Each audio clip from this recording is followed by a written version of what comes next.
Assalamualaikum warahmatullahi wabarakatuh. Kami dari kelompok 4 akan mempresentasikan jawaban dari pertanyaan-pertanyaan yang telah diberikan.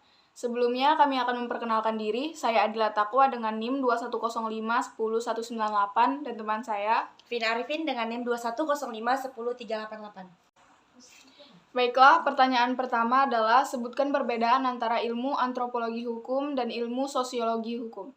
Perbedaannya adalah antropologi hukum, kajian utamanya adalah masyarakat pramodern, bersahaja, dan primitif. Sedangkan sosiologi hukum kajiannya adalah pada masyarakat yang modern dan yang sudah kompleks.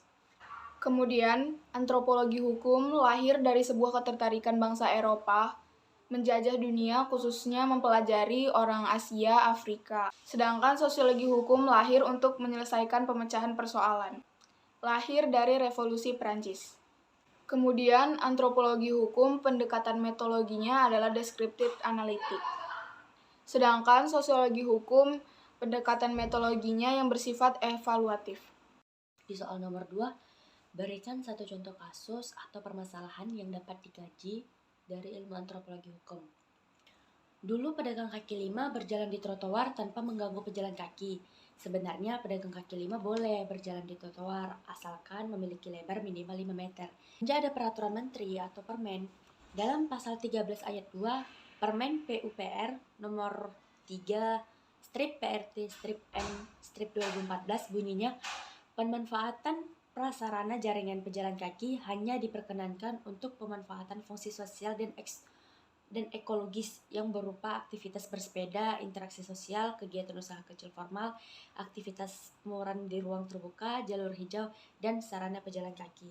Dalam permen itu ada lampiran yang berisi pedoman perencanaan, penyediaan, dan pemanfaatan prasarana dan sarana jaringan pejalan kaki di kawasan Semenjak ada peraturan tersebut dikeluarkan, para pedagang kaki lima mulai mematuhi peraturan-peraturan yang ada.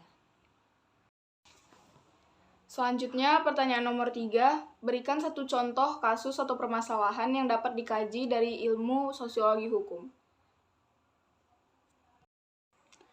Contoh kasusnya adalah polisi menerima 2 laporan baru dari mahasiswa Sriwijaya yang mengaku jadi korban pelecehan seksual oleh seorang oknum dosen. Selain kasus tersebut, banyak juga terjadi kasus-kasus seperti pelecehan di universitas lainnya. Di antaranya ada kasus dugaan pelecehan seksual di Universitas Cokroaminoto, Palopo, dan kasus dugaan pelecehan seksual di IAIN Kediri. Sementara itu, berdasarkan catatan Komnas Perempuan, dalam 5 tahun terakhir, terdapat 51 kasus kekerasan seksual yang terjadi di lingkungan pendidikan. 27% di antara terjadi di dalam kampus atau perguruan tinggi. Di luar itu, diperkirakan masih banyak korban atau saksi yang enggan melaporkan kejadian kekerasan seksual. Berdasarkan fenomena kasus yang terjadi di masyarakat, Kemendikbudristek menerbitkan satu peraturan baru yaitu Permendikbud nomor 30 tahun 2021 sebagai bukti adanya keselamatan bagi seluruh sivitas. Hal ini bertujuan agar tidak terjadi lagi kasus serupa dan ada tindak lanjut untuk memproses para pelaku dan memberi hak kepada para penyintas.